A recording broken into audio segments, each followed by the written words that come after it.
ngayon, no? So may nagpaalam po sa akin isa. So, sino po yung huli? Bukod, sino po yung magiging kasunod? Si John Daniel. Yes po, John Daniel. Ay, ako po yung kasunod, sir. Okay po. So ikaw na yung kasunod, tama po ba? Apo. Okay, sige po. The floor is yours. Dinig po ba ako, sir? Yes po, dinig ka na po. Sige po.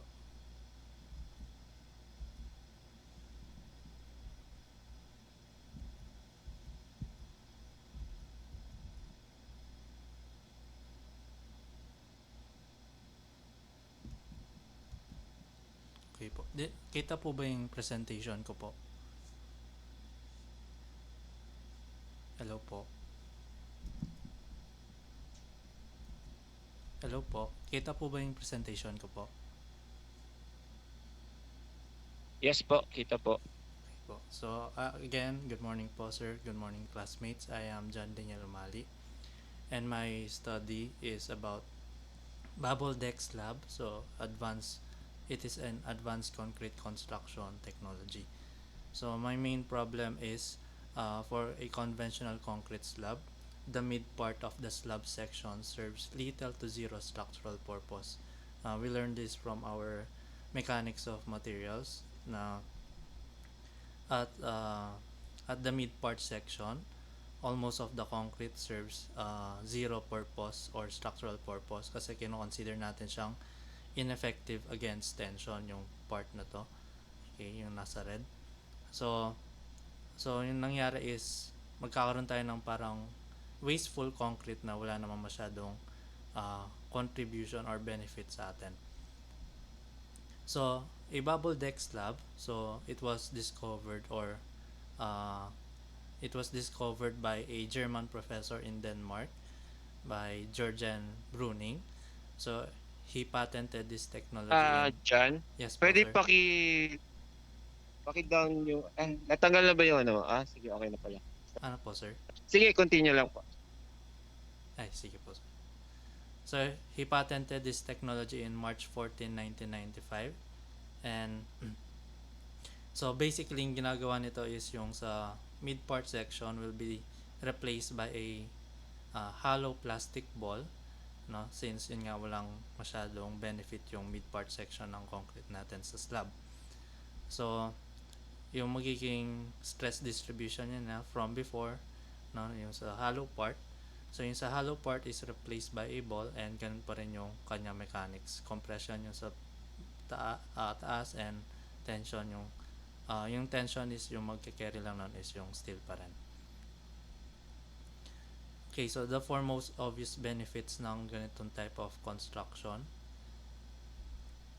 is significant reduction of the dead weight of the slab. So, according to Bubble Deck UK, so this technology offers to reduce the weight of the slab by 30 to 35% daw. So, that is a significant weight reduction. And then it is also a sustainable alternative. By using recycled hollow plastic balls, the slab becomes a greener solution. So, mas sustainable siya. And it is similar to a flat slab construction. So, ibig sabihin pwede nating tanggalin yung mga supporting beams. So, there's also a reduction in cost. So, it will cost less than an equivalent solid slab section. Dahil yun nga, less yung weight. So, magiging less yung construction time. Dahil less yung volume, less yung magiging need ng labor din. Okay. So, the first building that uses this technology is the Millennium Tower in Rotterdam, Holland in Denmark. So, it is a 35-story structure that is 130.8 meter high. So, it was completed in the year 2000. So, it is the first structure that used the bubble deck technology. Okay, so, ang main problem kasi sa mga hollow slabs, mga hindi sa bubble deck, kundi sa mga ibang hollow slabs is yung mga high stress daw is nagko-concentrate sa mga corners ng hollow cavities or mga activities. And this leads to severe cracking. So, Kaya nga may limited use lang yung mga waffle slab and other hollow slab. Ngayon sa bubble deck slab, pinapalitan siya ng plastic. So hindi siya completely hollow, pinapalitan lang siya ng plastic para siya yung maging void. And yung mga ginagamit ng plastic usually is a polypropylene plastics and polyethylene plastics. So sabi ni Jolly and Jamal na these plastics are found ideal to be good crack arresters or arresting cracks. So namimitigate niya yung mga cracks dun sa high stress regions dun sa hollow part. Okay, and then yung mga hollow plastic balls na to are recycled plastic balls. So usually yung ginagamit is high density polyethylene dahil lesser yung kanyang melting point, or mas greater yung kanyang melting point, I mean. And it is less heavy, and it is much stronger according to F. Kayanan et al. In 2023. So, and yung mga plastic na to can be recycled from this type of plastic products, from milk jugs, so detergent bottles, hair care bottles, vehicle fluid containers, and other more plastic products.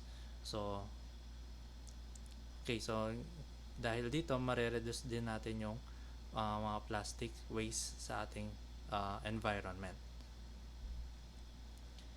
Okay, so in general daw, the design of the bubble deck slabs according to this technical report.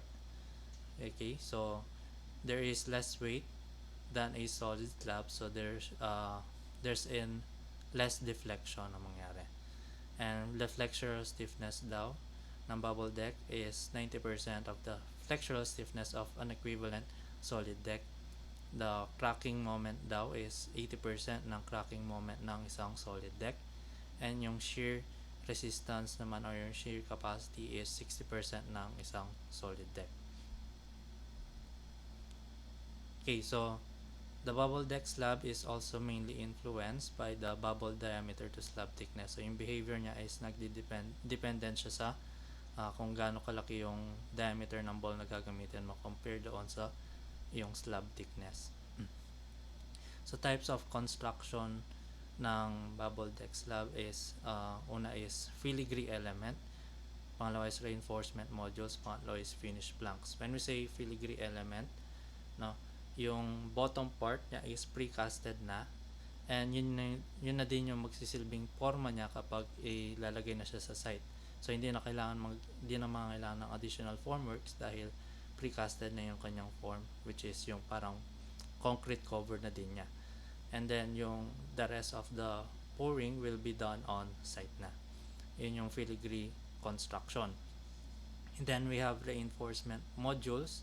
So dito is naka-arrange na yung mga bars and yung mga balls accordingly. So parang bi-module sila, or parang modular siya. And then tsaka i-assemble sa site, and then tsaka bubuhusan. So wala pa tong forma, so makakailangan pa to ng additional formworks. Yung sa finished planks naman is fully precasted na siya. So i-deliver na lang siya on-site na gawa na. Okay. Before I continue, malinaw po ba yung presentation and audio po? Yes po. Okay po. Thank you po. Okay, so this is an example of, or a 3D model of bubble deck slab. So nilalagyan din siya ng lattice girder na tinatawag. So yung part dito.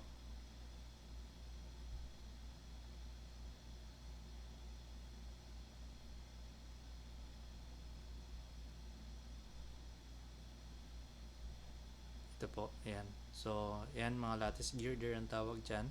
So purpose niyan is para hindi gumalaw yung mga balls during the pouring of concrete. Okay, and then yun yung mga wire mesh, then yun yung mga plastic balls natin. And kung mapapansin nyo, near the column zone, so walang balls doon. So mamaya malalaman natin yung reason. Okay, so in construction naman ng typical na ginagamit, or mga standard na ginagamit for bubble deck construction. So for ito yung thickness, and then ito yung mga corresponding diameter ng ball na pwede nyong gamitin. So for 230 mm na thick na slab, So you can use a 180 millimeter diameter or less. So mas less yung diameter, mas okay. And then 280 equals to 225, 340 equals to 270, 390 equals to 315, 450 equals to 360. So according to Varshney et al. In 2017, these are the advantage of this concrete slab system. So you have less weight, you have an increased strength. So in terms of structural pala to, so beams can be removed, fewer columns are needed, and then dahil less yung weight, less yung foundation na kakailanganin. Construction is mangailangan ka ng less equipment or less labor, ease of construction of ducts and pipes, less work in construction site. In engineering terms, these are ideal for structures with high resistance against explosion. This slabs and column system acts as an elastic membrane, and yung environmental naman niya is less material and energy consumption. There's a significant CO2 reduction, no? And then for every 1 kilogram of plastic replaces 100 kilogram of concrete. And then every component is recyclable. In terms of economy, you have material savings, less transportation costs, faster construction time, and these are easily installed. Okay, so in my literature review, ito yung mga nahanap ko. And so, based sa kung consider natin yung kanilang structural behavior, so in a study by Jamal Jolly in 2017, a study on structural behavior of bubble deck slab using spherical and elliptical balls yung title ng kanilang research. So, nakita nila, so ginawa nila is kinompare nila yung elliptical and spherical balls, no, as placement doon sa loob ng slab, and gumamit sila ng FEM software analysis. Okay, and then in their result, they found out that the bubble deck slab with elliptical balls have better load carrying capacity compared to spherical balls. M25 and M35 mix were used in the study. In another study naman by Hai et al. In 2013, so the experimental analysis of bubble deck slab using modified elliptical balls. So using the Vietnamese code, so tinignan nila yung performance against Vietnamese code to check for the bending and shear capacity of the bubble deck slab. So a full structural setup was conducted, and B25 and B35 mix was used, that is 25 megapascal and 35 megapascal.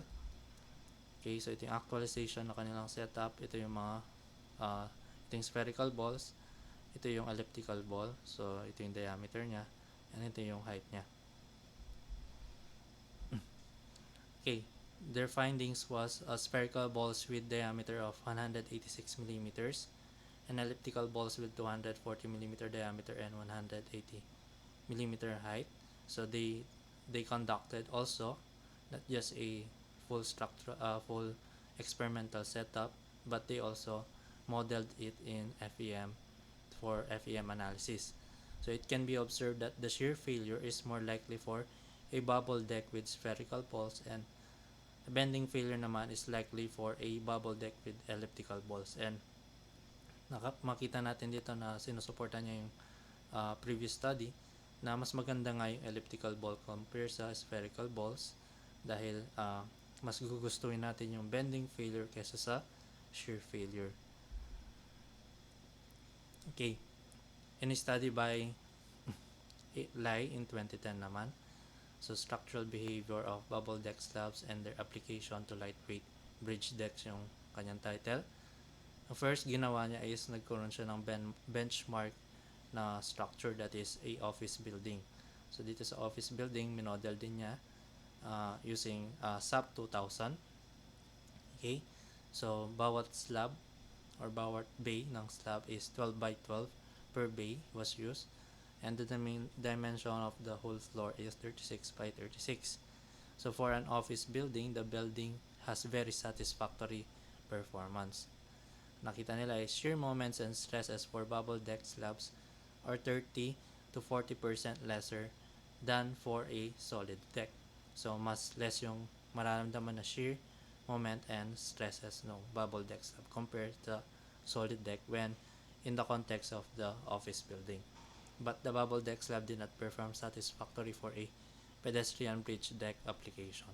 So makita natin dito na mas beneficial gamitin yung bubble deck kapag hindi ganun ka ano yung loadings natin, hindi ganun ka-dynamic tulad ng sa isang pedestrian bridge. Kung medyo static pa siya like yung sa office building, it is beneficial. So it is much more pwede natin sabihin pang indoor siya. Okay, so in another test report from Technical University of Darmstadt, Germany. So if you want to compare daw in terms of solid deck, yung bubble deck. So if you want to have a bubble deck that has a same strength of a solid deck, that is 100% no solid deck. So yung magiging equivalent bending stiffness daw nun is 87%, and yung kanyang volume of concrete is 60% volume ng solid deck yung magagamit. Okay? And if you want to design naman that has a bubble deck that has a same bending stiffness of a solid deck, so yung mangyari is makakuha ng strength na 5% higher than the solid deck and 69% of volume lang yung magagamit mo. And if you want to use the same volume naman ng solid deck, yung mangyari is you get a strength of 50% higher and 200% higher naman sa bending stiffness. Okay, so based on different test reports excuse me, from the Technical University again of Darmstadt, Germany, and using A over D ratio equals 3.7. When you say A, yun yung distance ng load from the column support, and then yung D is yung depth thickness. So kapag daw yun yung ratio niya, the shear capacity is measured to be 70 to 78% of a similar solid deck. Okay, another test report naman no, using 130 mm thick with no lattice girders to, no, yung AD2 ratio niya is 2.3, and only binding wires were used para para hindi mawala sa pwesto yung mga bubble mga plastic balls. So the shear capacity was 76% of a solid deck. Okay, so kung mapapansin natin, yung bending function niya is similar to a solid deck. However, yung kanyang shear capacity is lesser than a solid deck. Pero makakompensate naman to if you use a appropriate reinforcement against shear. Pero sa mga naman din naman nagkakaproblema sa mga projects nila. Ang suggestion lang nila is dahil mas mababa yung shear capacity, and alam natin pinakamataas yung shear sa malapit sa mga supports. So near the supports or mga column supports is possible dapat yun sa column region or mga zone ng columns is walang bubbles doon or walang hollow part doon. So it should be solid. Okay. Okay. In another study naman by Abdul Wahid et al. In 2022, so the title is Life Cycle Cost Analysis for Conventional and Sustainable Slabs in Iraq. So based dito, so kinompare nila yung flat slab, ICF slab, bubble slabs, joist slab, rib and waffle, hollow core slab were compared. So ito yung mga alternative slabs natin sa solid deck. Okay, and based dito, yung total initial cost is pumapangalawa sa pinakamababa si bubble deck slab natin. Nauna si ICF, pangalawa si bubble deck. And if we compute for the life cycle cost, so when we say life cycle cost, ito yung initial investment cost, yung maintenance cost, yung operational cost, yung repair cost, and then yung residual value ng ng ating product at the end of its service life. Okay? So again, pumapangalawa pa rin si bubble deck slab. So titignan natin dito yung best estimates. So pumapangalawa pa rin siya sa pinakamababa. So less yung cost niya compare sa other alternatives. And then yung total life cycle cost annualized per year, makita natin na halos kaparehas niya si ICF slab na dito on 19%. Okay, so in another report from Eindhoven University of Technology, the Netherlands, so the bubble deck is about 5% to 16% less expensive than a conventional pre-stressed monolithic construction if the system is not the most optimum design. Okay, so hindi pa yun optimum design pero you can save 5% to 16%. But when you use the optimum design daw, sabi ng report, a cost reduction of about 20% can be achieved. So that is a significant cost reduction. In another test by AEC Consulting Engineers, so without consideration of the building design and process, yung materials lang nagagamitin, the bubble deck can be built with a larger span and is cheaper. So even if the same amount of steel and concrete will be used, about 33% reduction in concrete volume yung makuha natin. And if the same span naman yung gagamitin, the price drops about to 30% less. So other considerations ng bubble deck, so according to dito sa mga reports din na to, so it is a good sound insulator na maganda yung acoustics niya kung gagamitin daw. Complies with fire safety minimum standards then. Excuse me po. Creep is similar to a solid deck. And then yung cracking is not worse compared to a solid deck. So in some cases daw it is better pa. Okay, so according to Bubble Deck UK, so for every 5,000 square meter of bubble deck slab, the owner can save so 1,000 square meter of on-site concrete. So para kang nakasave ng 1,000 square meters na floor area. Okay? And then you can save also 166 concrete truck trips. You can also save 1,798 tons of foundation load or 19 less piles. You can also save 1,745 gigajoules of energy used in concrete production and transportation. And also you can save 278 tons of CO2 emissions. Okay, so bubble deck has been also certified by several European countries since dun siya nag-originate. So una is yung sa Dutch standards, UK standards, the Danish standards, the German standards, and also it received certifications by CUR Recommendation 86 December 2001 and Kiwa Como Certificate K22722 01 November 2002 I mean. Okay, so these are example projects from Bubble Deck International. So you can visit their website to confirm. So Son Arena in Oslo, Norway. So this is a office project or retail and office project. So mapapansin nyo, winter pa nung ginagawa yung construction. And another one is CADF Administrative Center Brasilia in Brazil. Okay. Another one is Transavia Holland in Denmark. So this is also a office structure. Then naman is a parking structure, Galileo Airport Parking in Rio de Janeiro in Brazil. Another one, so recently pumapasok na din siya sa Asia, which is nangunguna dyan si Malaysia. So it is a parking structure, so DBKL PPR Desa Reja. Okay, so in my conclusion, bubble deck technology tackles both performance and green construction requirements. CO2 emissions are significantly reduced, leading to a sustainable way of building. So beamless longer spans are achievable. Faster and lightweight construction is also achievable. Structural performance is similar to a solid deck with slight deviations. So, meron silang slight deviation tulad nung kanina yung shear.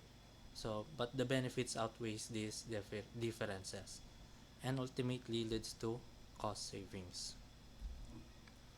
So, for my future recommendations is a bubble deck slab performance should be ang gusto ko is magkaroon ng context dito sa Pilipinas.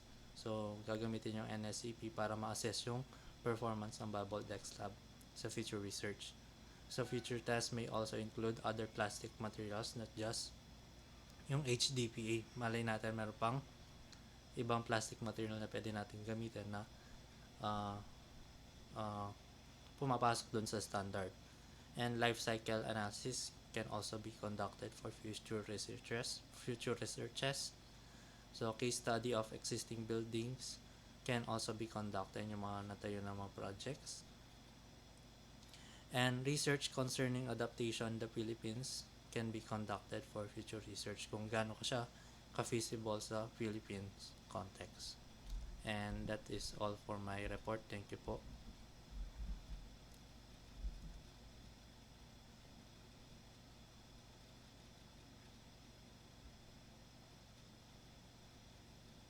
Okay, salamat. Thank you po. So far naman wala na magtatanong sa group, ano? So ako na rin uli, no? Okay. So yung una ko lang no ay syempre gumagamit ka ng material na plastic and then high strength ang requirement natin. Hindi ba siya naging problem? Syempre production noon, yung magiging cost noon, I mean in terms of environment, wala bang binanggit regarding about dun sa sa plastic na yon? According po sa mga nabasa ko, sir, na yung mga plastic po na yon is can be recycled po. So, and so mas yung mga cost ng pag-recycle na yan is hindi naman po ganun ka significant if compare natin sa overall cost reduction na makuha po natin sa ating overall construction project. And then wala naman din po masyadong problema kapag gumamit ng high strength concrete mix yung gagamitin. And then in terms of naman sa methodology, so nakita ko rin na medyo parang complex yung construction niya. So wala rin ba tayong naging challenges doon? So yung challenges lang po, sir, is yung since po siya, patented technology po siya. So talagang yung mga gumagawa po is yung mga yung from bubble deck company po talaga yung nagko-construct po nun. So meron So limited lang talaga. Opo. Yung po so may proper training talaga, no? Opo. Okay. And then one thing pa, no, so parang may nabanggit ka about the inclusion sa sa analysis and design. Paano wala bang binanggit din kung paano nila in-incorporate yung material nung new material nung bubble? Kung paano nila in-include yon sa analysis? Meron po, sir. Meron po siyang given property kapag i-model niyo po siya sa software. Tapos pwede po siyang using FEM analysis po. Yun po halos ginagawa ng mga research na nakita ko. So, nagbe-behave naman po siya accordingly sa tamang behavior po. But still, paano niya malalaman yung nun? Kasi syempre, meron silang data regarding doon sa material. Yes po, sir. Meron po silang recommended data na gagamitin ng HDPE po. So para po siyang naging standard na ano po yung magiging density ng HDPE po, ano po yung magiging modulus po niya, and kaya lang kasi ang application natin sa programming usually hindi naman siya solid elements So paano siya minomodel? Ayun po, sir. Sige po. So, parang i-define po nila Nabanggit. as, Yung totoo, ah. opo, parang i-define po nila as new material po. Okay. Para And pong, then how, I mean, yung geometry, paano nila minomodel? Kasi meron po, siyempre, usually, pagka minodel mo ang ano, is plate element. So, wala siyang thickness na makikita. So, as in, parang 4 na line lang yon. Oh, opo, so paano mo may model yung mga yung ellipse shape o yung circular yung yung, spherical shape. opo, So yun. yung So paano pong, nila na distinguish yun? Yun yung isang pang question. yung pong ginawa po ng isang Meron researcher. ba na Opo, nabanggit? ito po yung And, ginawa niya pong finite element module. Pwede pong share, sir. sige nga, tingnan ko nga. Um,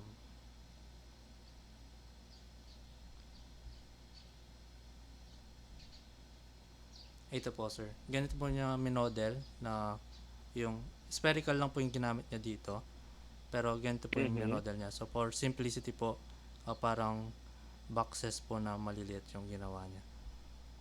Ganito po. Pero kahit na, that is plan, di ba?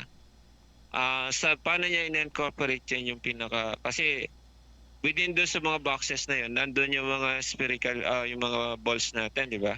Plastic balls. Ito po yung buong ball po na ginawa niya. Apo. Buong ball. Apo. Bali, FEM po. So, parang minesh niya po into fine,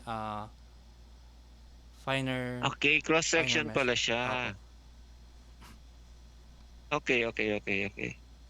And then yung kulay blue, yun yung ginamit niya as ano. Apo. Okay. That's good. Sige. Okay po. And then walang disadvantage, challenges, bukod doon sa sinasabi mo na trained people lang ang kailangan?